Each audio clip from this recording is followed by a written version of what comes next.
Phone halt पर ना गे छौरी चुमा लेबौ हम वीडियो कॉल पर रखिया फोन हॉल्ट पर ना।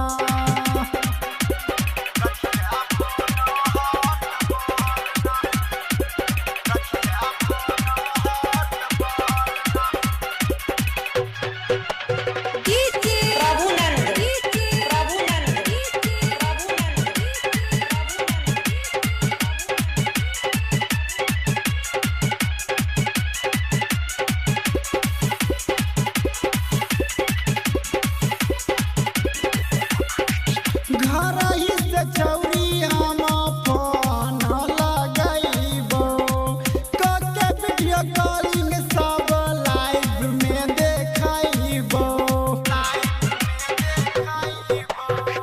घर ही से छौरी हम फोन लगैबो कके वीडियो कॉलिंग सब लाइव में देखैबो। बताइबो दिल के हम सबे छौरी दर्द गे रखिया फोन हॉल्ट पर गे छौरी चुमा लेबौ हम वीडियो कॉल पर रखिया फोन हॉल्ट पर ना।